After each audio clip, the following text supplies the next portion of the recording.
So let me get this straight. So I'm the host of your show, and you're the special guests on your own show. I got that right? Yeah. That's fucking stupid.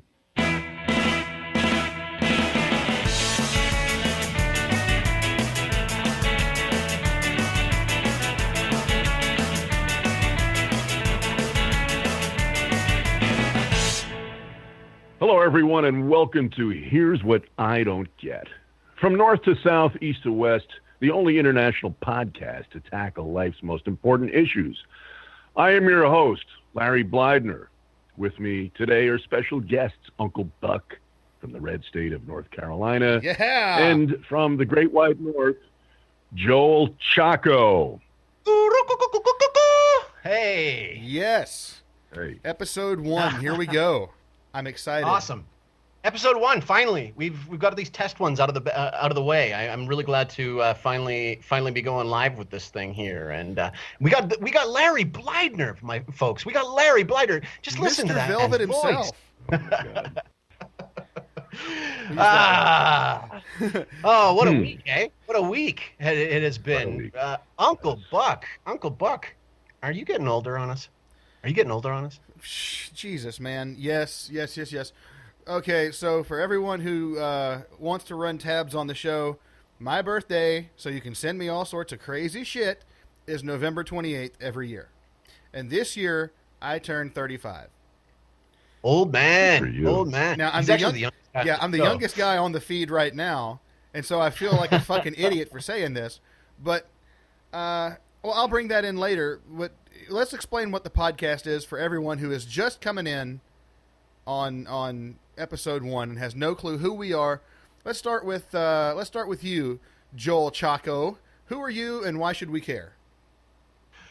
Well, I am well known in the Southern Hemisphere. Actually, I am the wrestling world's, the pro wrestling world's greatest manager in the Southern Hemisphere. There aren't that many managers in the Southern Hemisphere, but I'm the best one because I've got the most champions, I've got the most prestige, and I also like to buy a lot of land down there. So this is my world right now, and I'm coming up north again to take over again. I got to establish a visual here, Joel. When I hear this, I'm seeing a guy with 1 or 3 of these accoutrements: a cape, a mask, and/or a walking stick. Did you have any of them as your costume? I never had a walking stick. I guess my telltale, my signature piece is goofy hat. It's not a goofy hat. It's a perfectly good hat. It's a Greg Norman golf hat. It's a Greg Norman golf hat, the Shark. And it's got the wide brim on it to keep the sun off my face. And I generally wear my aviators as well because, when you're in South America, the act of having blue eyes is a little bit of a magnet. It seems to draw a lot of attention. And, I just didn't, I wanted it to be an even playing field whenever I would be in my negotiations with people. I didn't want to cheat by flashing these pretty blues. And so I would always keep my eyes covered. And it also helped for a little bit of anonymity as well, so I could, go and eat in a restaurant in peace when I don't have my gear on me. But I managed Jason Sullivan, the American Monster. Yeah, we need cough buttons on this show. We definitely need a cough button. No, it's more authentic with coughs. In fact, let it roll. Larry, did you have cough buttons when you were in radio? They used to have them it's been a while, but yeah, they had a cough button, sure. Yeah, but you probably usually to retch, not just cough. Oh, to retch. Were they early mornings? Yeah. I did a show one time, and this back in New York a long time ago, when a guy came in, and he was hawking a do-it-yourself homemade ice cream maker. Okay. And the guy brought this fucking cold bucket and all this crap into the studio, and he whips up this concoction and claimed it was ice cream. And then it was sample time, and there were 3 of us doing that show in the morning, and really we were just. We didn't eat it. What the chick actually did have to run to the ladies' room and hurl. It was that bad.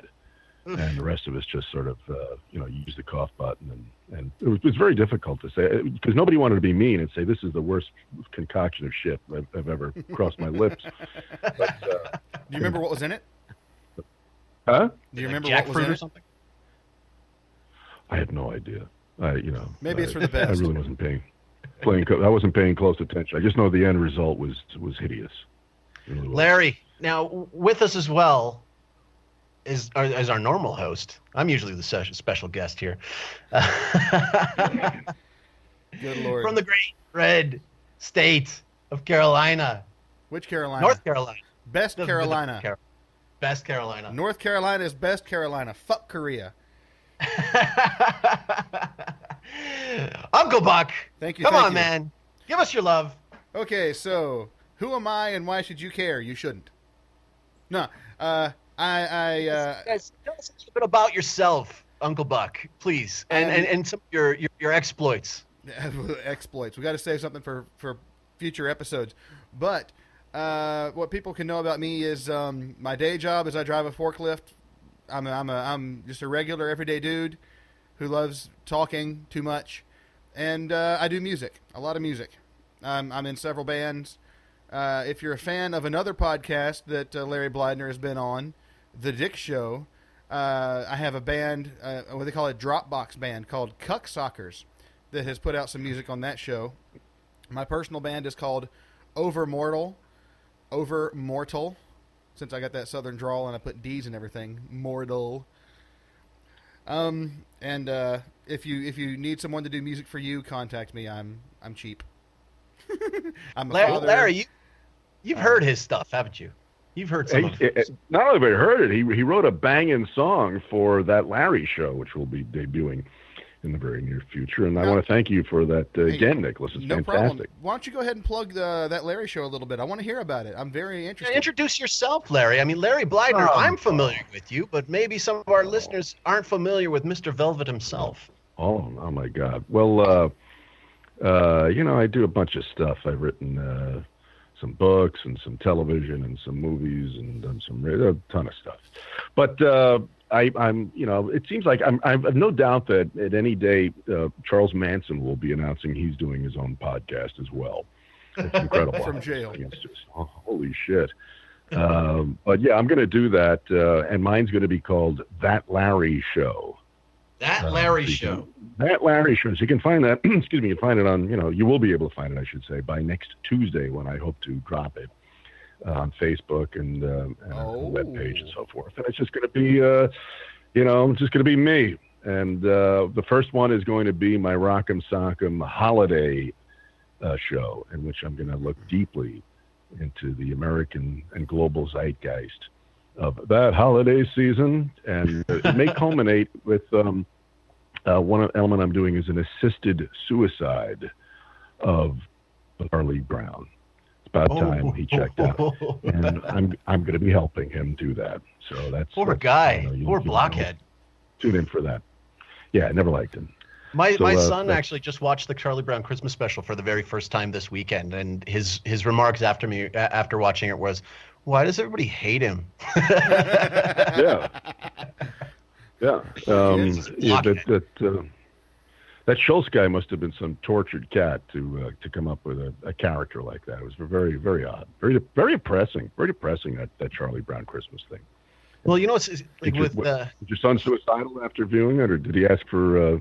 No, he asked for a different movie afterwards. I mean, he actually identified with Linus because of the blanket. Good. But, I identify with Charlie Brown, and I'll explain why with a little short side about but my wrestling career. Okay, so I'm a manager. I generally do not take part in the actual matches, but I have actually wrestled two matches, and in very strict Andy Kaufman fashion, I only wrestled women, and when Don Chaco wrestles, it's something special. You don't get to see it very often. And unfortunately, one of my maneuvers is called the Charlie Brown kick. Now, the Charlie Brown kick is where I set you up where, generally speaking, my opponent is on their hands and knees, dazed, trying to get up. Something's happened to them already. They're on they're on their hands and knees, and then that's when I come in and I'm ready. I start pointing at my foot. I start revving up. I start getting ready to go. I'm gonna boot you in the head. I'm gonna kick you right in the head, and I back right into the corner. I slap my hands together. I get the crowd going. The crowd really gets behind me, well, usually booing me, and I start stomping up, and I run up, and I go kick, and they pull out of the way, and I flop on my back, and that generally turns the tide of the match. Now, I've only done it twice, and there's a reason. The first time I did the Charlie Brown kick, I went to go and kick Christina Von Eerie in the head, and she got out of the way in time. I swooped back. You my kick feet women? went up in the sky. Yeah. What? What's wrong? She challenged me to a fight. So I go and kick her, but I missed, and I ended up flopping onto my back. But in the back, when I got back to the locker room, they said, that was one of the best Charlie Brown kicks I've ever seen. You got so much air on that one. So a couple months later, we did a house show, and in the house show, I ended up going against another lady. Now we did not have a very large roster at this point, so we were really trying to plug in the matches that we could. And so Don Choco versus Annie Metal was one of the matches, and I tricked her. I tricked her into chasing me around the ring. I dove into the ring ahead of her after she chased me around. And so while she was, slowly climbing into the ring, that's when I kicked her and lined her up for the Charlie Brown kick. And so when I went off and I went to go and kick her, I was trying to impress the guys in the back a little too much. So this time around, I was like, I'm going to really lay into this one. I am going to make this kick look so good and flop so bad on my back that I ended up overshooting it. So what ended up happening is I just wound up, went to go and do the kick. The momentum of my foot carried up. It ended up making it so that instead of once my feet went into the air, instead of flopping onto my back safely, I ended up actually falling onto my head. And a lot of people don't know this about a wrestling ring. So when you watch a wrestling ring, a lot of times people think it's like a trampoline or it's somehow bouncy or has a lot of give. It does not. It's just boards. It's just boards. It's just boards. Yeah, it's just plywood. No, it's not even plywood. It's like 2x4s? 2x4s. Yeah, it's like Jesus. 2x. Yeah, and so I ended up flopping on my head, and I remember when I did it, I got this like twang sound in my head. I started seeing colors, and I started smelling things. I just remember the smell, and the way that the match was actually supposed to play out, I had to kick out at 2. So I remember I missed on the thing, twang, smell, dazed, and I hear the count 1, 2, and my body just went into autopilot, like kind of like being passed out drunk or blackout drunk. I just went into autopilot, and I ended up kicking out at 2, getting reversed into the corner. My guy on the outside cheated for me, pulled her legs out, and that's how I ended up getting the pin and rolling out and winning that match. But the thing is, my night wasn't over. That was like an early match in the show, so I ended up having to go to the back, change out of my wrestling gear, change back into my managing gear, and come out and manage the main event, which was a title match. So it was basically the champion versus my guy, and that match I had so many cues, so many spots to remember, but apparently I was an autopilot, got them all. I don't really remember doing that match very well. And then we had an intermission, and my wife actually came to the back at intermission to bring me a hamburger that was being sold outside in the concession. I don't remember that hamburger. And then we ended up doing a Royal Rumble type event after the intermission, and the way that it was rolled out was I come in, I dump 2 of the guys out from behind, I gloat, I pay the next guy off. Then the next guy comes out, and I powder to the outside, run away, while he chases me, beats me up at ringside. But because I didn't go over the top rope, I'm still a legal man. So basically for the rest of the match, I had to wait at ringside on the side while people were, not looking at me, just kind of distracting, and come back out and finish the match trying to do the same thing again, and only to have the woman who I cheated in the first match come out as the last entrant for the Royal Rumble, and she chased me around the ring and eliminated me at the end. But the whole thing, I was in a total daze, all because of a Charlie Brown kick gone wrong. There's my story. You got a wrestling story, guys. Episode 1. One per episode. Were any How about some hot oil wrestling since it was chicks? It was Your wife probably said no to that, right? No good to that. Let's hear some You of know that. what? Maybe that's a season 2 thing, man. I got to sell. There you are, yeah. So, Uncle Buck, you had a birthday this week. I did. And I think that calls for some celebration. I think that we have to acknowledge that you're getting wiser. You're 35 years old, Larry. Do you remember when you turned 35? How much wiser you turned? I'm not 35 yet. The man with teenage daughters. Yeah. He's 17, but his voice is that rich. I started very young. Tell us your sign. I was interested in the astrological aspect of this stuff. Did you read your horoscope, Nicholas? And if so, what did it say? Oh no, I don't go for that bullshit, man. I was born in November. Obviously, we're recording this on November 30th, 2016. So what is my sign? I don't follow that stuff. Okay. Your wife doesn't even listen because chicks always do. No, she's not into it either, really, to be honest. She doesn't either. Yeah, she's kind of skeptical of that stuff because we grew up and we still are pretty religious people. I have a lot of caveats about the word religion, but anyway, and so that was like never really a big thing for us. Right. So, right. But like, tell me your take on it since we're on the podcast. Well, I think it's kind of a load myself, but the interesting part is if you when you read the Bible, and surprisingly, even in the New Testament, there are so many references to astrology. It's mind-blowing. It really is. Even the star over the stable and the whole thing. It's like, whoa. I don't put any stock in it, but it's kind of interesting. It's enough where you could build a conspiracy case on it. Huh? It's enough where you could build a conspiracy. Yeah. Maybe. Yeah. My take on astrology has always been, well, okay. I'm born in September, which means basically my parents had sex around Christmas or New Year's, and there's a lot of people that September is a pretty popular month to be born in, and thus I kind of wonder. Baby. A Santa baby, there we go. Santa baby. Ooh, anyway, so yeah. All right. So anyway, so there's a lot of people that are born in September, and I don't know how similar we all are. And then the one that always gets me is the Chinese years, right? Like, that's the best. So how does that even work? I'm the year of the ram or the goat, and there was a bunch of people born in '79 in my class, and I don't know how many of there wasn't that much similarities between all of us. I don't know how much stock I could put into that, but at the same time, I will put stock into it for my kids because my son was born in the year of the dragon, which is a badass year to get born in. And my daughter, who was just born this year is the year of the fire monkey. So, you know what year I was born? What's that? The year of the cock. Hey! There we go. Larry, what year are you born in?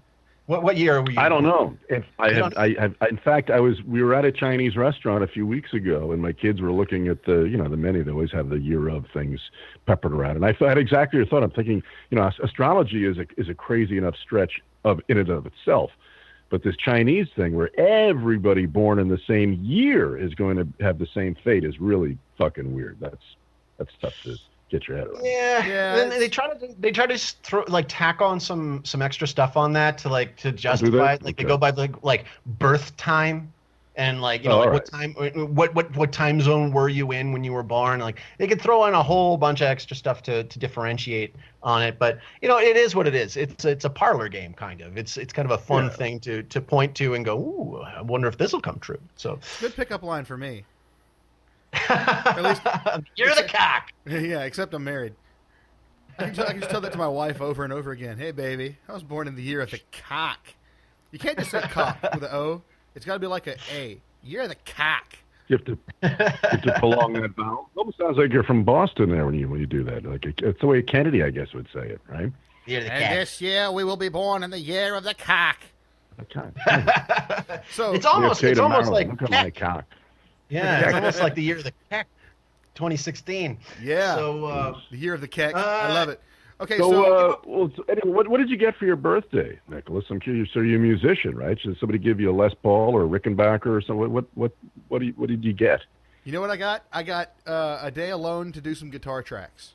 That's what I got. There you go. That's a pretty good gift. That's a good gift. That's valuable. Now my parents gave me a couple bucks and a card, and I'll probably mention this every fucking episode, but my wife and I work opposite shifts, so I don't get to see her or my kids very often. Mostly on the weekends. That's rough. It is, and it can be. However, it's the only thing that allows this podcast to happen. Oh, there you go. There you go. But seriously though, did you get some birthday play? She offered, but when I got, oh God, I hope she never listens to this. She doesn't like it when I talk about this kind of shit. But that's our no bedroom stuff on the podcast, right? But anyway, when she got home, when I got home, she was like, "Wake me up! I want to see you before midnight on your birthday." Blah blah blah. So I got home from work. I was dog tired, and she's like, "Are you feeling this?" I was like, "No." I just got home from work. I'm so damn tired. I just want to lay down and die. So back up for you, Larry. Larry, you're past this stage, right? You're way past this stage. Your kids sleep in, I bet. How do you mean sleep in? Okay, so so both Buck and I, we have who we've called his real name like a bunch of times accidentally. Look, it's okay. It's the pseudonym thing is just for fun for the show. I don't care. You call me Buck, you call me Nick, whatever. Anyone who's going to go look at the Overmortal thing is going to see my real name anyway. Obviously, it's a pseudonym for the show. Let's just roll with it. Yeah. No secrets in this day and age. None. Okay, so Buck, Nick, Buck. Buck. You have a you have your kids are around the same age as mine. I think your youngest is like a year older than my youngest. Yeah, my oldest is 4. My youngest is 1.5. Right, and my oldest is 4.5, and my youngest is just 6 months old.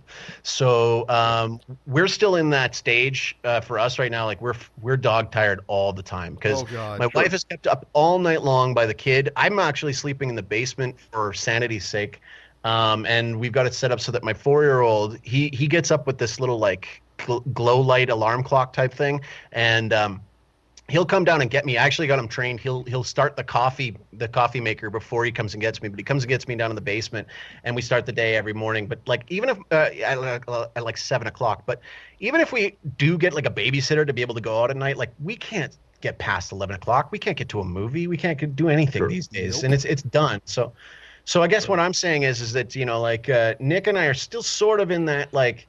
In that phase, we can't really. We want to know if there's light at the end of the tunnel. Is what we want to know. Yeah. Like when does this end, Larry? You're our wise sage today, and you're a professional dad, according to the books. The light at the end of the tunnel is a train coming, so look out. Oh no! That's just what I wanted to hear. Yeah, well, but it doesn't. It never ends. Kids are a pox on your life, and that's just how it is. Because you get this sort of brief respite. But now my 17-year-old, she's a senior in high school, and everybody's driving and so forth. So it goes from them waking you up as your babies and toddlers will do, to wondering where the hell is my daughter? What time is she coming home? And why is she an hour late? So it never ends. Is there a sweet spot though? Like, I mean, like I always like, I got nephews, right? And like the 8 to 10 range is fun. Yeah. Well, it's highly dependent on the kid though, too. I mean, you just never know what you're going to get in that genetic dice roll. My first kid, she sucker punched us badly because when she was a baby, she would sleep sometimes 20, 21, 22 hours a day. Okay. So much so that when she was born, life didn't change. We'd take her out, we'd have dinner, we'd put her in that car seat thing, and kid would just sleep through everything. Right? And I thought, what are all these people bitching about? They must be sucky parents. They don't know what they're doing. Look at my kid.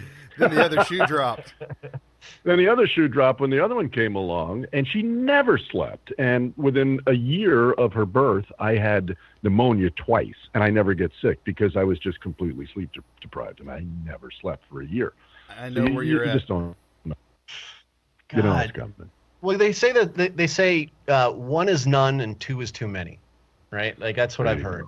And we had it sort of under control with our boy for the longest time. But the thing is that over time you start to wonder, like, maybe we should have another kid just so that he doesn't turn into a narcissistic asshole.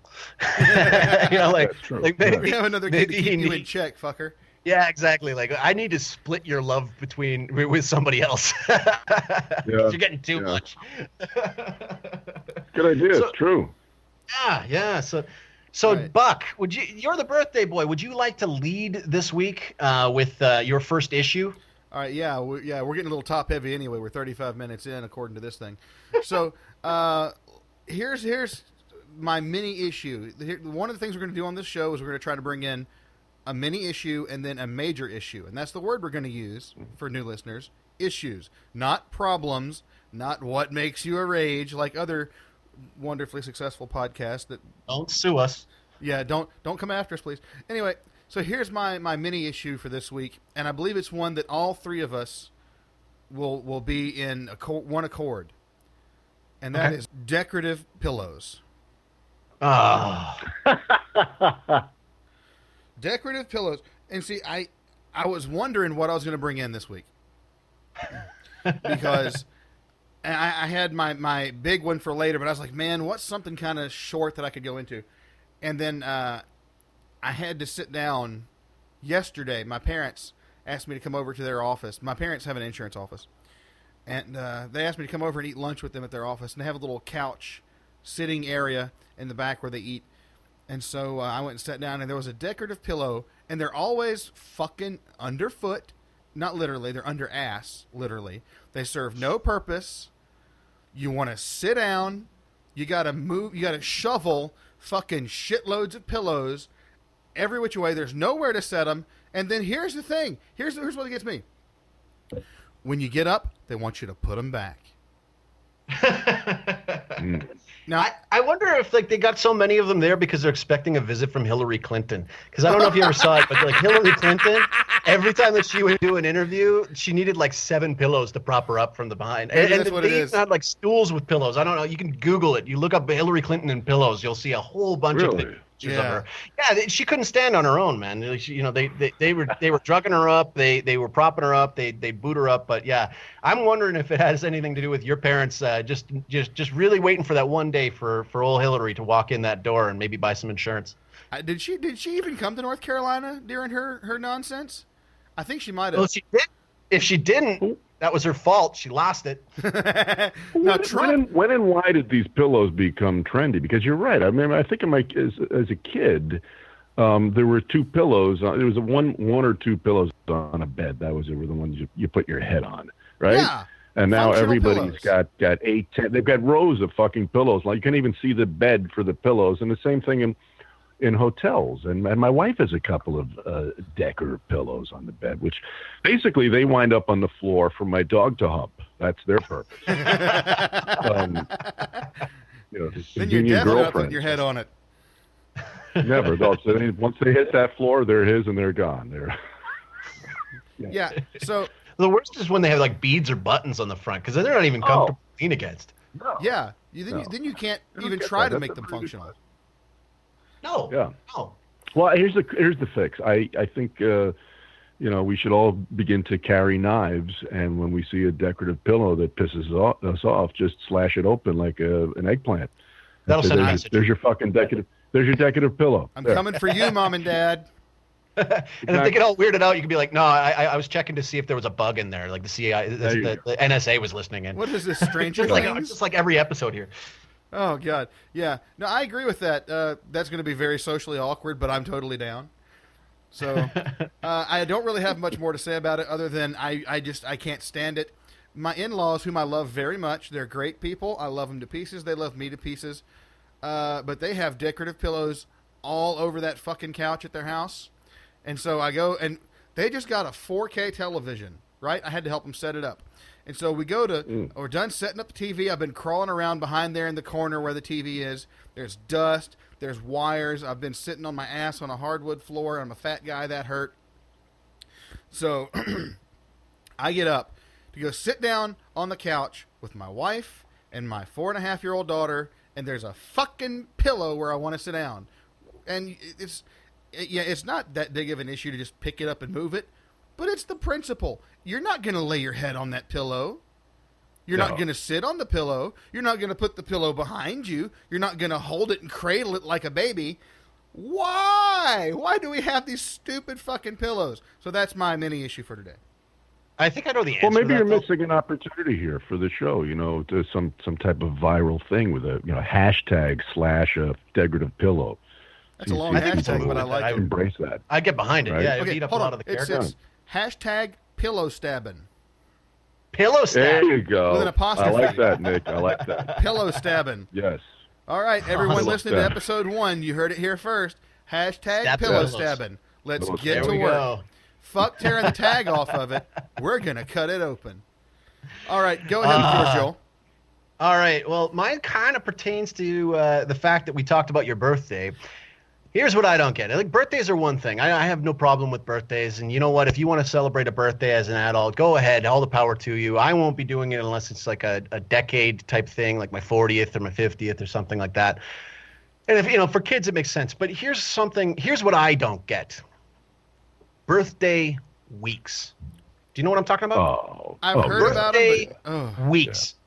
I hate these things so much. So basically, a birthday week is when somebody in your social circle is trying to appease everybody in the social circle because they really want to see everybody. They want to hang out with everybody because this is their week. It's their whole week. They want to celebrate that birthday. They want to get out with everybody, and they want a bunch of free shit along the way. Because anytime that you go out with somebody on their birthday, why are you making them pay for their own drinks? Why are you making them pay for their own tab? You can't. You gotta go and you gotta shell out for them. So the birthday week is like where maybe your birthday lands on a Wednesday. So you're trying to have a birthday get together on the Wednesday, but then you got some friends that might want to also come out with you on like a Thursday or a Friday. You're going to extend it. You're going to get another date that day, and you get these invites to these events. And then maybe if it's like a summer birthday, they'll extend it into a weekend. So it's like, oh, it's my birthday weekend, and we're going to go camping off. We're going to go on a weekender, take an hour from the city, and let's go and spend some time on my birthday. And it's just like, enough. By the end of that week, you really fucking hate that person. Like, you need a whole year to recuperate from somebody's birthday. You're just like, Jesus Christ. When it's my birthday, it's a lot more like Uncle Buck's birthday. It's kind of like all I ask is, hey, can I just go out for dinner with my wife without the kids? I would have taken much more. I would have accepted mountains of gifts, but when you're in your 30s, no one does that. No, and nor should they. Matter of fact, part of our... Go ahead. Go ahead, Larry. No, go ahead. I think this is part of our infantile American culture. I agree with you, Joel. That people, once kids are pretty much out of their teens, this whole fucking birthday thing is really overdone until maybe you're rounding 90, and now you've accomplished something. But people with birthday weeks and birthday months and birthday, who gives a shit, really? Yeah. And it's like, I get it. I get it if like maybe your parents really want to celebrate it some more and like send you, some sort of like a jib jab animated card with your face dancing around or something like that. Those kind of things. Like, I don't mind that at all. But what I just don't get is this whole thing where, hey, everybody in the social group, let's all band together and praise this person for 5 to 6 days in a row. I don't like anybody enough to do that. For surviving. No. Congratulations, you survived another year. That should be the new birthday song. Well, I don't know, maybe things have changed, but when I was a kid growing up in New York, nobody got praised on their birthday. They got fucking abused. First you got your birthday, right? And people would haul off and just punch the shit out of you according to how many years you were celebrating, and then maybe another for good luck. And they'd call you a douchebag and an asshole and shoot spitballs at you. That was the birthday thing in New York as a kid. So I guess it's kind of changed. It sounds a lot like a wrestling birthday, actually. I started to bring up the wrestling. We run a wrestling. No. You've already had your wrestling tirade. You got to hear what we do to people on their birthday when it's in the wrestling school. When it's your birthday, you get the birthday chops. Now, I don't know if you know what a chop is, but if you're familiar with wrestling, chops. The best way to remember chops is Ric Flair. Okay, so Ric Flair will get you in the corner. North Carolina, Ric Flair, baby. And he'll just take his hand and he'll slap you across the chest. And I mean, it makes that loud slapping noise. And I mean, you get those chops, they hurt, man, when it's right on the bare skin. Like, you cannot fake a chop. And what they'll do is they'll give you, each person in the group will give you a chop. Some of them will give you like 4 or 5. Oh. And it's really just to leave you with this giant welt of a handprint on your chest. And that's how I know when it's somebody's birthday in our wrestling school, because there's generally a selfie photo of them with like an almost bleeding chest with a handprint. Bruised up titties. Oh my God, that's horrifying. Did the South American wrestlers cut themselves like the guys here do? Only one of our South American wrestlers did, and it shocked the hell out of his friends. But basically, I think the only ones that got cut open were one of the. Okay, so my guy, the American Monster, he bled like 2 or 3 times. And so we had a guy named Drexel who bled a couple of times, and both of those guys were Americans. But we had another guy named Nitro Max that we had, and he also bled a bit. So yeah, we had him doing it. I'll get into that at some point in time, because I think that the nuances of bleeding in wrestling are an interesting topic in and of themselves. So. Okay, so Larry, before we get to your issue, I'm not sure. Well, I gotta. Do you want to take a 2-minute outage for a wrestling story I have for you about bleeding? Sure. Let's do it. Yeah, sure. All right. Yeah. This was back in New York quite some time ago. I was doing a show on it was WABC then. And we had a wrestler who was pretty big time then, named Sergeant Slaughter. Oh yeah. And he was a kick, man. He drove a camouflaged paint job Coupe de Ville, and he wore the drill sergeant Smokey Bear cap and fatigue. Oh, he lived the gimmick. Shit. Yeah. Oh yeah, and so he shows up in full costume, whatever the rider. Huh? He was on the G.I. Joe so he's cartoon. in the studio. What's that? He was on the G.I. Joe cartoon. Okay, yeah. So he shows up to do the show in full regalia, and at that time, somebody had just done a TV expose on the whole wrestling thing, and about how they had a phrase in not the televised but the live only matches. Like, it was called "Red is green," whereas the more you bleed, the more money you're going to make. Yep. So of course these guys they'd hide slivers of razors in their wristbands or whatever and cut their foreheads, in the ring. And so we asked him about that. We said, and the guy's wearing this smoky cap, right?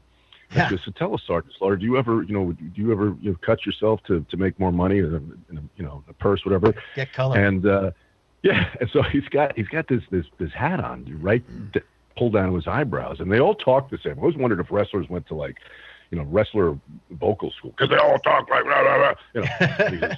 Are you kidding me? I consider that question an insult. I would never, ever knowingly mutilate myself for $1, right? And as he's doing this, he peels back the Smokey Bear cap and exposes his forehead, which looks like a fucking football scene loaded with steams from stitches. Yep. Obviously, he'd been cutting himself since he was 6. Yep.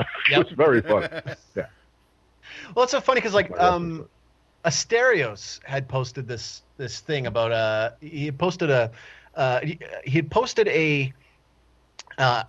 somebody else had posted a picture of some guy that claimed that he was attacked by Trump supporters in California. He was a gay guy from Calgary, actually, who just happened to be, and this is not a coincidence, folks, just happened to be a horror movie director.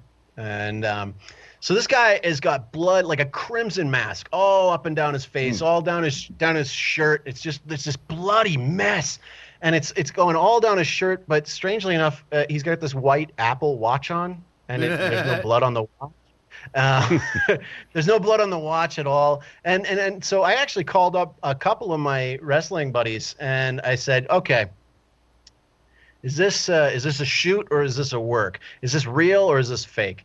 And they looked at it and instantly that's the fakest blood ever. And I mean, yeah, they had the color right, but nobody ever could bleed as much as this guy was bleeding. He'd still be walking, and yeah.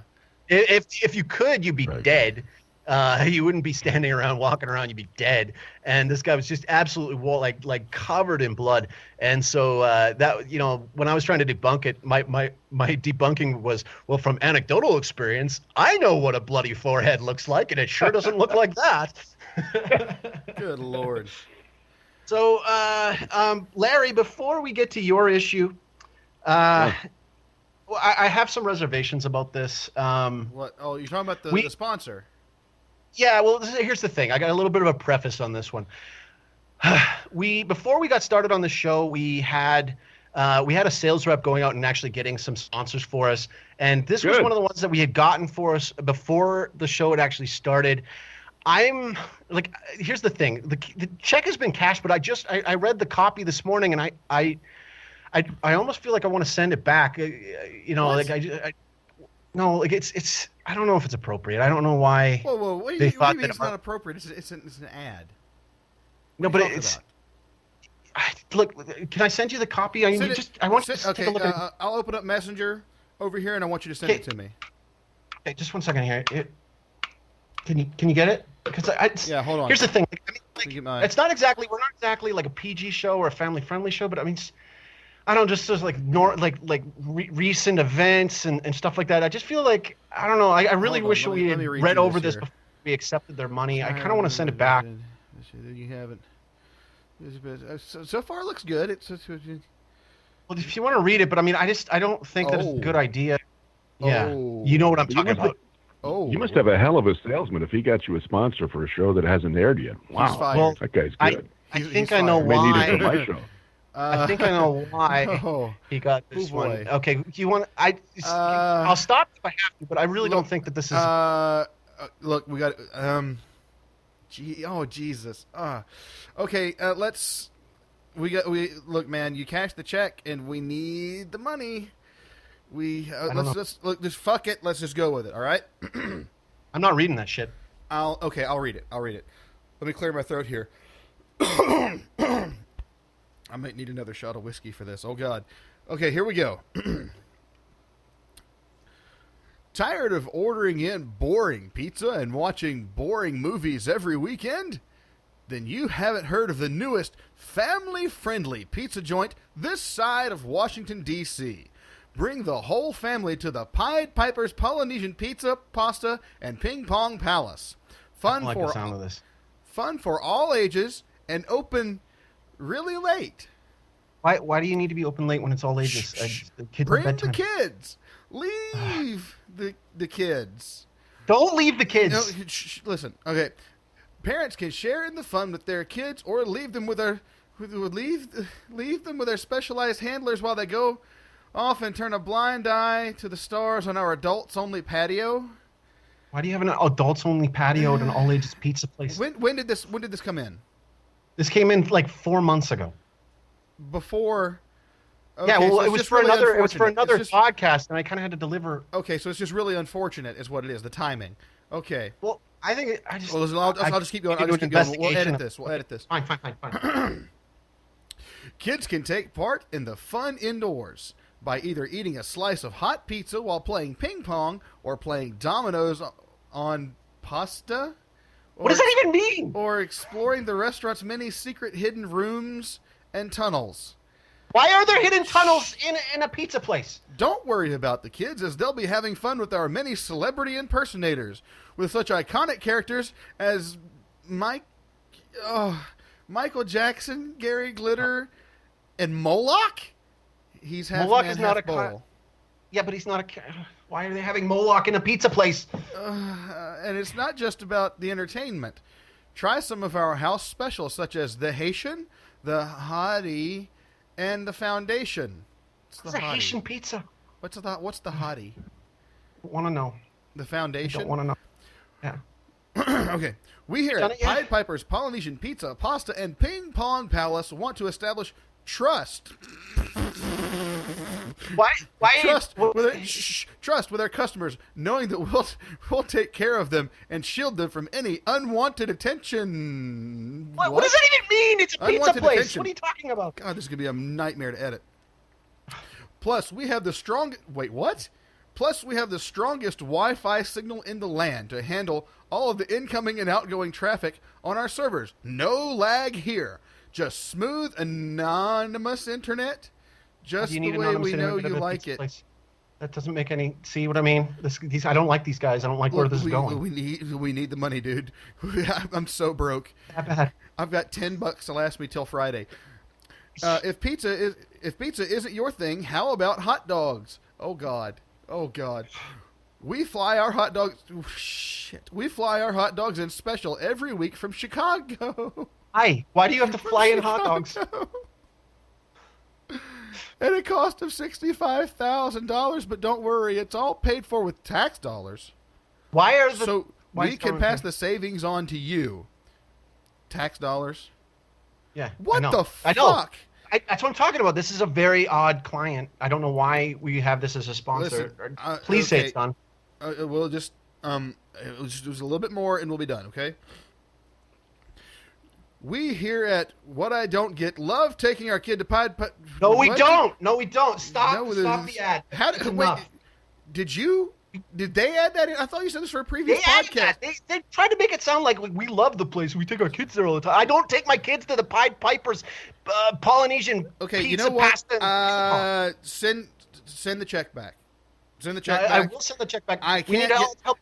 Given the current political climate with Pizzagate and shit, I just can't get behind this, man. Yes, this one's a terrible one. I told you. We already read it for them. Now they're going to get some extra clients because of us. Thanks a lot. But I think, okay, so if we're going to be sending the check back, please, everybody. We're just starting this off, but we really want to keep this show on the air. Do the Patreon. We need your help. Yeah, so patreon.com/HWIDG. That stands for Here's What I Don't Get. It's our Patreon.com. Just $5 a month. Buy us a beer. It'll help us go a long way. It might help us to get some more equipment, some better equipment. It might even get Uncle Buck some better internet so that we can get a video feed going. Jesus, fuck yeah. But please help us out. This is how we keep this kind of art alive. And we would love to have your support. And I really apologize. On behalf of the show, we do not endorse the Pied Piper's Polynesian pizza pasta and ping pong palace. That place their hidden compartments. Yeah, in their hidden tunnels. We don't endorse it by any means. So please. Oh my God. Okay. I'll tell you what. Let's just get out of this. Oh Jesus, Larry, Mr. Velvet, Larry. Okay. What's your issue? To let you guys know, it's always summer in Los Angeles, and right now, outside the studio world headquarters of that Larry show, there's a cat with a leaf blower. So you're going to hear that over my audio for probably the duration of this session. So you know what?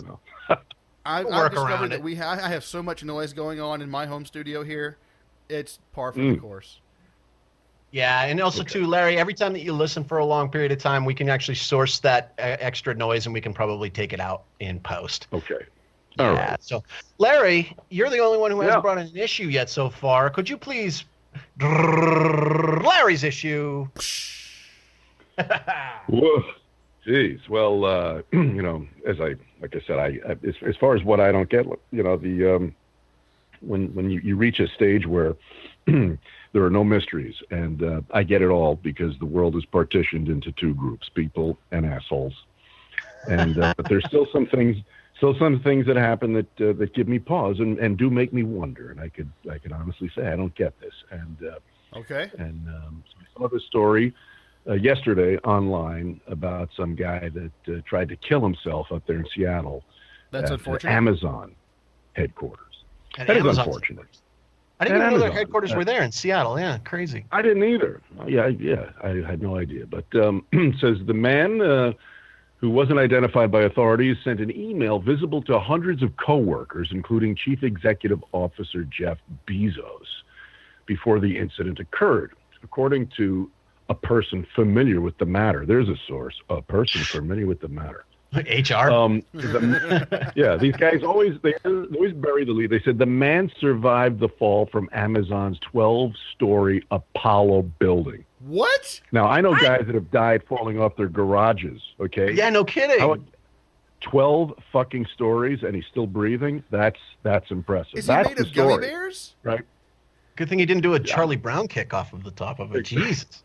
Exactly. Oh, now, then we get into the corporate speak and the bullshit, which I do get, and I revile it. It says the man had recently put in a request to transfer to a different department, but was placed on an employee improvement plan. Okay, what? a step that can lead to termination. Yeah, performance isn't improved, right? Now, in the next sentence, the next paragraph, this crack reporter says, again, I guess it's quoting the spokeshole for Amazon, says, "Our thoughts are with our colleague as he continues to recover." Notice how when he was an unknown asshole, he was an employee, fast-tracking on the improvement plan of termination. Now that he's nationwide news, he's a colleague. Oh, boy. Our thoughts are with our colleague, right? As he continues to recover. Amazon said in a statement. Then it says, and this is perplexing. I love this. He's receiving some of the best possible care. Some of. Well, what does that mean? Like they won't change his bedpan, but he's getting good antibiotics. What the fuck does that? Some of the best possible care. Some of it. I agree. Right? The food is terrible, but right. And then it goes on. They go on to say, "We will be there to support him throughout the recovery process." Really? Now is Jeff going to go wipe his ass and change his dressings? We will be there. Who's we? It's virtue And signaling. again, there we go. There you go. Exactly. They didn't give a shit about that dude until he went boing. Of course not. Of course not. Now he's important. Now he matters because, he can reflect badly on the company. It's just. Wait a minute. Is this a Washington Post article too? Because I mean, Jeff Bezos has a blog called the Washington Post. Was this from there? No, I forget where the hell I clipped this from, Joel. I'm wondering. Is it from Marvel? Because the dude sounds like a mutant. Don't know. Did he get color? Oh man, Was it fake blood? Trampoline Street. 12 stories. I want to follow up on this stories guy. I want this for guy's Klondike. name. I want to make sure that he's okay. I want to see him get a new job somewhere else. Maybe not at Amazon. Maybe at, I don't know, Netflix, eBay. Obviously, he needs to get out of Seattle.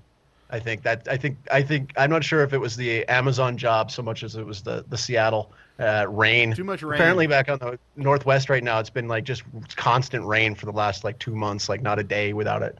Well, Seattle needs to pack up some of that rain and send it to Tennessee. Tennessee's on fire right now, literally. You guys started.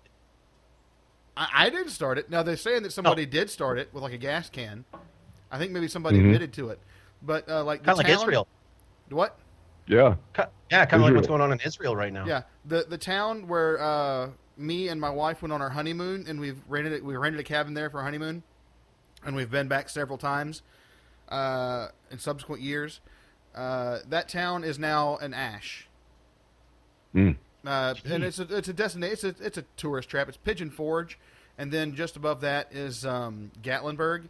Gatlinburg basically is gone. Jeez. Wow. And There's a that place really called pisses me Gatlinburg. off. Is that where the Gatling gun comes from? No, It comes from? no, but I'll tell you what is up there is a bunch of fucking distilleries.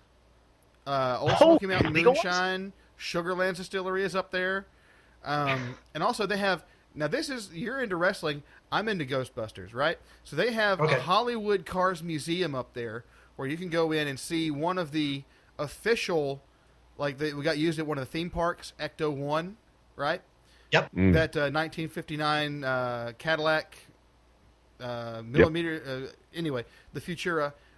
They had one of those up there that was all dolled up like the Ecto-1. I got to sit in it. I got my picture in it. I got my daughter's picture in it. It's really cool. Nice. I'm hoping it's still there because, fuck, the town burned down. So Larry, you don't get it. You don't get how this guy lived. 12th story fall, a 12-story fall, and the coverage of this thing seems a little weird. The coverage is classic hack writer, spokeshole, corporate speak. That I get completely. I mean, it's just always this way. No, well, if you send me the link, I'll put it in there. The real story there is how does some fucker take a header 120 feet and be in the recovery process? As they say, he should be in a slab with a tag in his toe. No kidding. Maybe he hit a tree and kind of parachuted down, or maybe he had that Hollywood fall where he hits all of those like awnings. Yeah, and then he bounced and dusted himself off. Maybe he grabbed hold of an Amazon drone on his way down. Oh yeah, exactly. Zing. Maybe he's a tune in a human suit, like Roger Rabbit. One never knows. Right. There was another story I heard this morning, and I haven't had a chance to research it, but this was fascinating. And again, what I don't get, apparently today in Los Angeles, the city had a mass burial, of over, it's either 12 or 1,400 bodies in a mass grave. Why? And why exactly? Apparently these bodies were all unclaimed bodies. That's a lot of stiffs that nobody missed. And again, shit reporting, I heard it on the radio. Nobody said over what period of time these bodies were collected, but they are all going to be covered with dirt sometime today. That's a hell of a story. It's all in Los Angeles? In Los Angeles. Oh, the worms got to eat. How close is Los Angeles from Hollywood itself? Because it seems to me like there's some dark, shady shit going on in Hollywood, and I wouldn't be surprised if these are, failed actors. Former Hillary employees. Yeah. Well, that's kind of the weirdness of L.A. When I first moved here, I saw a bumper sticker that really told the tale. It said, Los Angeles, 72 neighborhoods in search of a city, right? And that's what it is. In any place else in the country, New York, San Francisco, Miami, even, Greenville, Spartanburg, Research Triangle, there's kind of a downtown area, and then everything sprawls out from there until it gets rural, right? Not so in Los Angeles. Hollywood is actually part of the city of Los Angeles. And then there are cities within the city that are separate, like Burbank and Santa Monica. It's pretty crazy. But Hollywood is within the city of Los Angeles, technically. Yeah. Okay. All right. So you're getting some good weather though right now. I mean, you could pretty much get good weather all the time. Does that get a little tiring? Do you miss like seasons? I do. But you get a little bit of an autumn here. The deciduous trees do turn and they lose their leaves, and at night it gets down to maybe, sometimes in the 40s or even 30s, but that's not that common. But yeah, I miss it. But I don't miss snow, man. I grew up in New York, and I always referred to snow as white shit. I don't want to ever deal with it. I don't like it. Well, New York gets like wetter snow than we get up here in Calgary, because like we're really dry here. So like basically like there's parts of the year where you get these major snow dumps here, and it's really hard to make a snowball with them because they don't stick together. It's just so dry. You can just kind of blow on it. You could use a leaf blower like your neighbor. And you're talking about.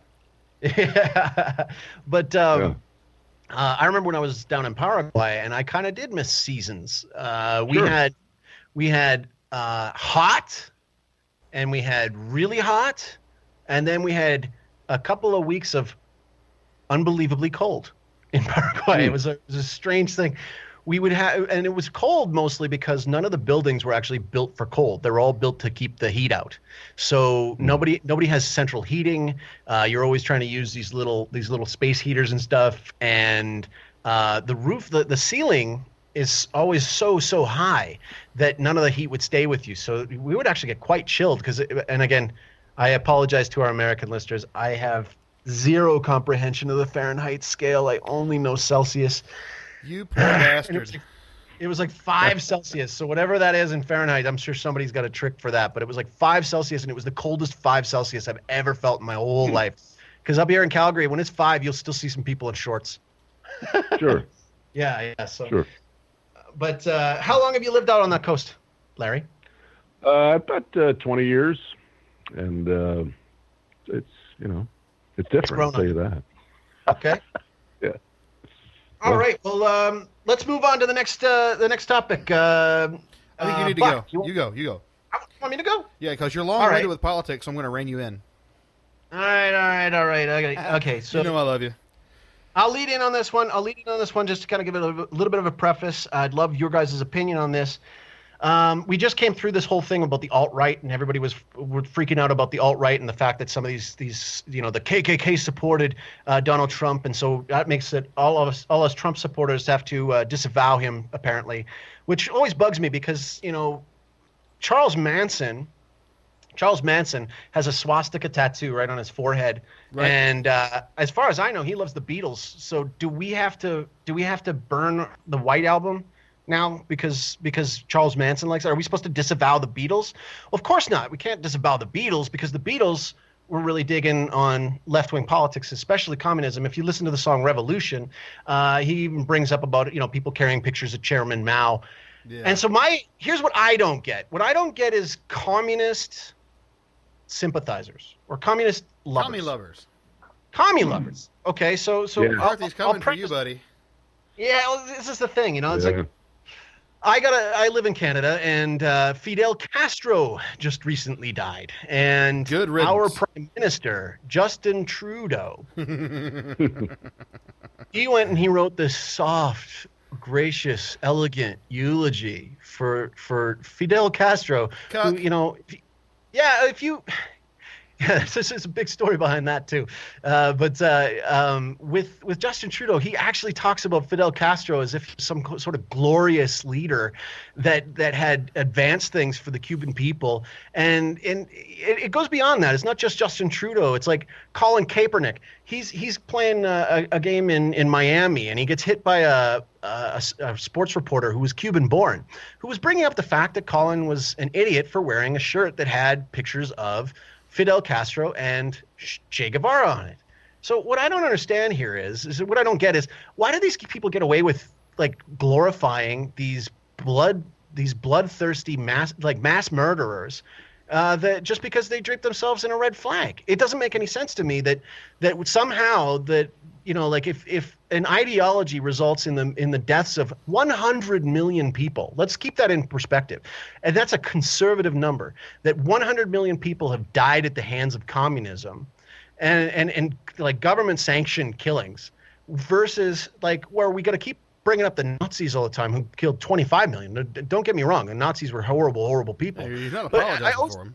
I always feel like it's so weird that like somehow the communists get a free pass. Like there's some sort of like, that these people have this idea that somehow like if it was allowed to work properly, communism would be successful. It's like, I hate to break it to you, sweetheart, but when the communist government goes in and bans religion, kills any dissent, literally murders people in the streets. You got the Khmer Rouge, you got Chairman Mao, you got Stalin, and even Fidel Castro himself, just slaughtering people left and right in the name of communism.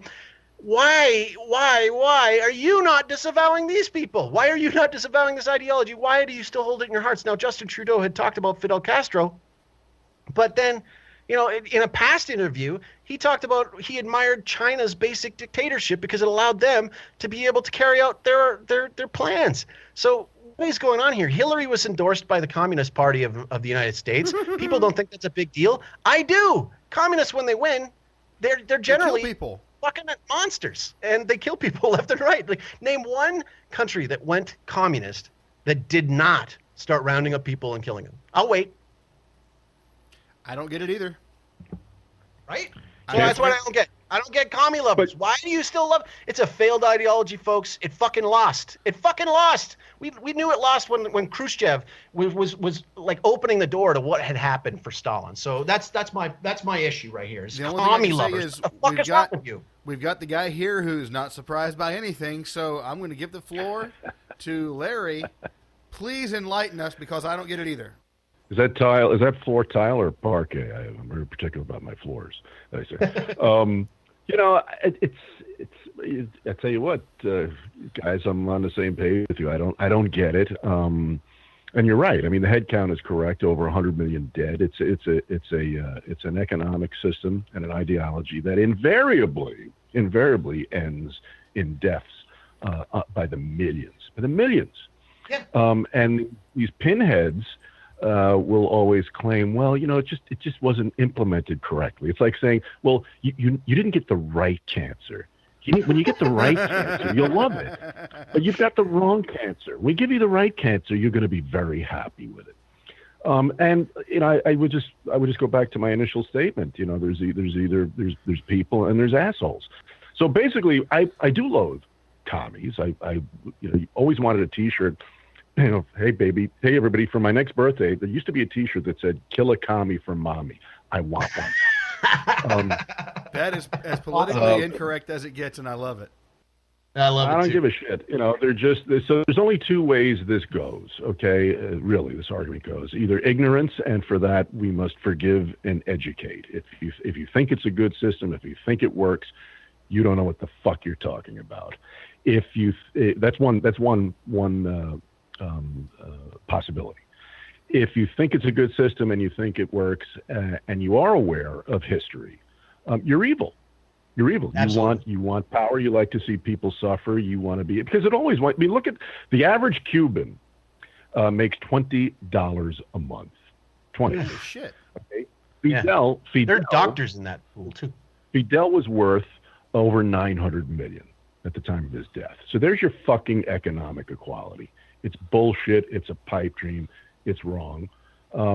But people, they refuse. And I think another reason is people are just sort of programmed very much academia. I mean, let's look at who's the founder of this. Karl Marx was a complete and utter asshole.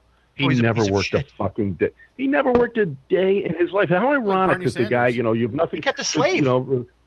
Right, you've nothing to lose but your chains. Workers unite. The labor, blah blah blah. This guy he never broke a sweat. He married some rich chick and wrote a lot of bullshit. Okay, yet he's revered by academia around the world as some type of a visionary and a seer. He was a fucking idiot. Yeah, Period. He was an absolute moron. I mean, go ahead there. Idiot. The thing you were talking about a minute ago is like Fidel Castro died multi-millionaire. That's the way communism always goes. As soon as the leader of the people, as they call him, gets in power, they become Caesar, right?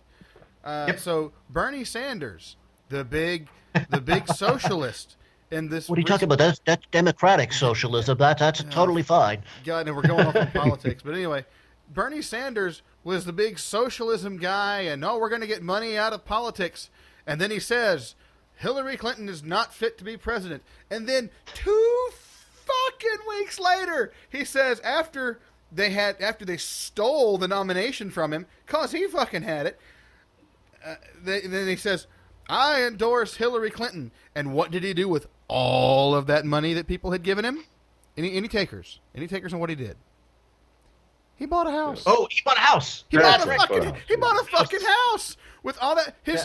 Now, I'm willing to be fact checked on this, but last I heard it was his third house. It was like his third mansion. There you go. So, to wrap up on Castro and commie lovers, this is the thing that I don't understand, is the fact that they can turn a blind eye to Bernie Sanders' hypocrisy, that they can turn a blind eye to all the killing. They can turn a blind eye to even their own progressive causes, okay? Like Fidel Castro jailed gay people. He had firing squads as well, and also he banned religion. So if all these people who are believing, we gotta turn a blind religion of peace and let's have religious freedom all over the place. Well, guess what, commies? They don't allow it. It's not allowed. They'll fucking kill you for practicing your religion. So there you go. Freedom of speech gone. Freedom of sexuality gone. Freedom of religion gone. Fuck communism and fuck commie sympathizers. That's my big one from today. I agree with it. I don't get it. Okay, and so it shall be done. Buck, did you have another bigger one? I do, and we're rounding out. We're getting right about the time for a good episode, so I'll do this one and we can be done. Yeah, I mean, we have to. I can always splice out some of the other stuff and we can put it into bonus, so don't worry too much about it. Right. Because that is something that we're going to do later on for Patreon subscribers, is we're going to have lots of bonus content. We've got some great ideas. I'm going to have some video segments called Bucking Around with Uncle Buck. Yeah. And then Joel Chaco, you've got, have you decided which one? I think I'm either going to call it Chaco Taco or Talking Chaco. I'm not sure yet. Or Chalk One Up might be the other one. Chalk One Up. Here's my thing that I don't get, and it's all me. This is me bearing my soul. This is me opening up to the universe, to the whole world, because obviously this is a multinational, it's an international podcast. We're going to have reach all over all 7 continents, including Antarctica. The penguins are going to listen. Here's what I don't get this week, and that is midlife crisis. I don't get it. Now, and the fortunate thing is we have Larry with us. He's got a couple years on me. But anyway, when I got in my 30s, all of a sudden, I don't know what happened to me. I was a happening dude with a swinging dick. I was a great guy. And then all of a sudden I was like, holy shit, I have limited time. And I'm not like, I had a wife before this wife. I was married once before, and that woman ruined a lot of my 20s, and I gave up a lot of dreams for that chick. And so all of a sudden I was like, all this shit that I saw myself doing as a teenager, I might not get to do now. So now I'm playing catch up. Now I'm trying to be the guy in his 20s playing punk rock music in my mid fucking 30s. Now I'm raising kids kind of late in life. I guess raising kids later is becoming a thing now, but like I would have preferred to start in my 20s. And now I'm going to be raising kids into my 50s. You know, that really kind of weirds me out, man. And I don't know what to do about it. Also, that weird existential crisis pops into play.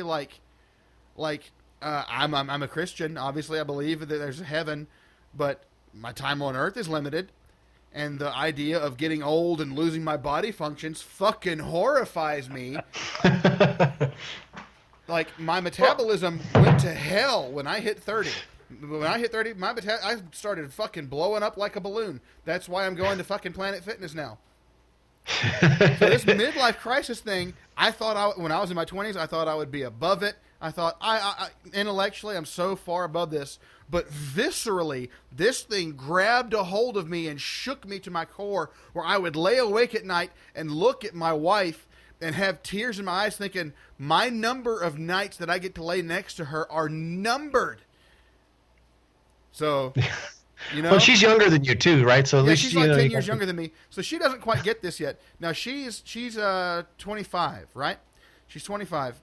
Well done. Hell yeah, good job. I like that. Well, that was weird because when I started dating her, she was 18. Well, at least it was legal. All right, there we go. I was in my late 20s, so that was a little weird. It's less weird now, especially now that we have 2 kids. But you got an age difference I think we with your wife there, Larry, or no?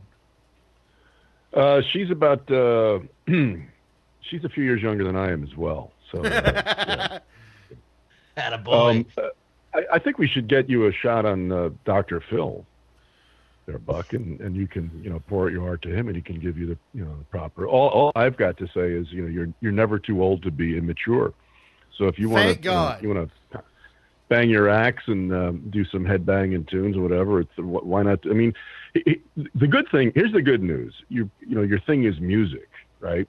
Yeah. Be glad you didn't want to be a movie star, because by the time you're 40, it's fucking over.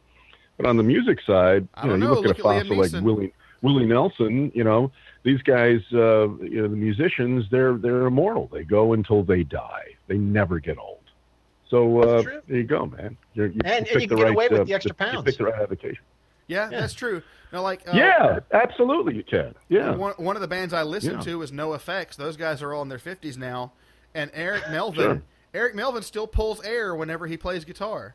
Dude still jumps. I can still sort of jump, and I'm only in my mid 30s, so I guess I've got that going for me. But I don't know, man. It's died down a little bit in the last year or so. Like, it's not as gripping on me as it was. But hitting my birthday and thinking like when I hit 30, I was like, well, at least I'm only in my early 30s, and I had 3 or 4 years of that. But now I'm in my mid 30s, and I'm like, shit, man. Even my 30s are slipping away from me now. Oh my god! And when you're a kid. It seems like you're a kid for fucking ever, right? But then you hit 20 and something happens and they take the chocks out from under the wheels and this thing starts rolling downhill. And about 25, I was like, man, where's the brakes at? I want to enjoy this for a while. No, fuck you. And it keeps going.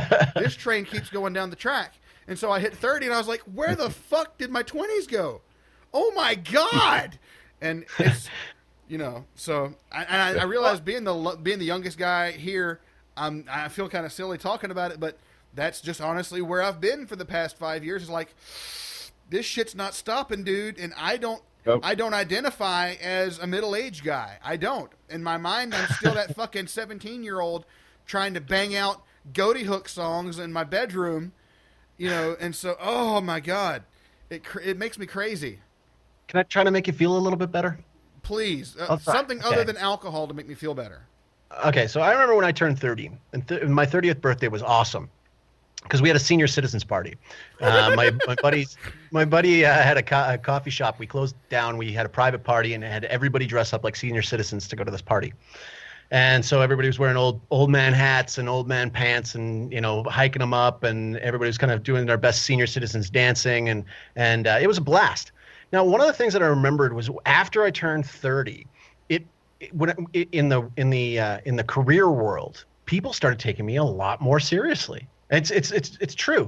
Like getting a job as a writer with different investment places when you're 20s, nobody wants to listen to you. But if you're in your 30s, it's like you're wise. And now that I've got like a family on the way, it's like now it's like even better. Like I got a little bit more of a nod of respect. People kind of leave me alone about certain things in the workplace when it comes to deadlines and all that kind of stuff. Because we can always throw out those bullshit excuses like 2 of the kids were sick and I couldn't get it done in time. I'll get it to you tomorrow. So there's that part of the 30s that I like. And then also too, when I was down in Paraguay, it was right around when my wife and I are about 6 months apart, and I had just turned 33 before we came down there, and she had turned 33 while we were down there. And the number 33 down there has a special connotation because if people ask you how old you are and you say you're 33, they're always the response is, Jesus was, yeah. Como Cristo, yeah. It's always like, that's the age of Jesus Christ. So here's the thing. Jesus died a little too early, in my opinion. He probably had a little bit more work to do and a little bit more of a message to deliver, maybe, because some people just weren't picking up on it properly. Cashed out his chips and went home, baby. So keep it in mind that like every year after 33, you're delivering that message that Jesus didn't get a chance to. I look at guys like some of my heroes, like as other writers. For instance, Kurt Vonnegut. Kurt Vonnegut actually had a really, he had a corporate career. He was like writing like, instruction manuals for GE. And he did not get into his famous period of his life until his 40s. And so you do get that benefit, especially being a musician, me as a writer. I'm not too worried about leaving a legacy or not doing anything. That's what we're doing this. And I'm 37 right now, and I'm in 40s right around the bend, and I'm totally fine with that. But I kind of like being 37, and I hope that you can too, because the thing is that you still have the energy to play with your kids. You're not in the home yet, so to speak, and you got a lot of content years ahead of you. I mean, so you're 35. Larry, had you written? When did you write your first book, Larry? Let me see. I was in my 20s when I did. Yeah. Oh, now the flat. See, there we go. And that's the Zeppelin of your example. Fuck you. Wait. Okay. Yeah. What about your best-selling books? What was the best-selling books that you've read? Did you write any of those in your 30s? No. So I mean, it doesn't. You know what? As long. I mean, what difference does it make? As long as you're not trying to be heavyweight champion of the world or center for an NBA team or something, the age thing really shouldn't be a factor. Even Nick, if you find yourself in a couple of years shitting into a pair of Depends every 6 or 7 hours, you can still play your guitar and do this. It doesn't matter. Yeah. Like I said, for the most part, the thing doesn't bother me. But this year or this week, my birthday was Monday. It kind of came back, and I was like, "Fuck it." I was always like, "Well, at least I'm not 35 yet." Fuck, I'm 35 now. And next week I'll be fine. But this week it's kind of hanging over my head, so that's why I brought it in. Savor it. You're in that sweet spot demographic. Now, you love Ghostbusters. They brought it back for you. Fuck. Oh, I don't think you like that very much. Hey, listen, Chickbusters. I didn't bring that in today. I didn't bring in the new Ghostbusters today, but it's coming. So you motherfuckers. Oh, I saw it. I pirated it, and I have a lot to say. All right. A lot to say. I know everyone's talked about it to death. I didn't bring it in. and the test episodes that you can get if you go to Patreon and subscribe right now. You can get the test episodes to listen to. There you go. And I didn't bring it in today because I didn't want to shoot my wad the first day, because that's going to be a hell of a rant. But boy, have I got a lot to say about that. Okay, anyway, let's move on. Ghostbusters 1984 or Ghostbusters 2016? I love 1984. You saw that picture I posted of me and my kids watching Yeah. Ghostbusters? Larry saw it because we were talking about Bill Murray looking like the moon with those crater scars, those acne craters. Well, even our cover art complexion has on got Bill. that blue glow. Yeah. If you go to our website right now, www.hwidg.com. Is that right? Did I get that right? Yep. Here's what I don't get. Yeah, our logo. You'll see the glow on our faces and on the letters. That's because I love Ghostbusters, and I suggested that. There you go. Awesome. Well, Larry, do you have anything you'd like to plug, or do you have any other issues you'd like to bring up? I think I've got to actually saddle up and get over to the sewer that you mentioned earlier, Joel, called Hollywood. But in realm of in the way of plugging, no, I'm just going to I think I'll just repeat that in about by Tuesday, I hope to have everything up and ready to go, and it's thatlarryshow.com, and you can hear my premiere, as I said, holiday episode wherein I will assist Charlie Brown in his long overdue suicide. Hell yeah! Awesome. And then if you guys have Amazon, or you got some you want some winter holidays reading to the dads out there, I highly recommend Larry's book Mac Daddy. All right, Mac Daddy. Yeah, it's a great way to a great manual to stay cool in your midlife crisis, just like Nick. I guess I need a copy. Oh, all right. Well, I think that's enough for this episode. Good. So thank you, everyone. This has been Here's What I Don't Get. I am Uncle Buck from North Carolina. We have Joel Chaco from Canada, and also Larry Bleidner. Thank you for coming on the show. It's been an honor, man.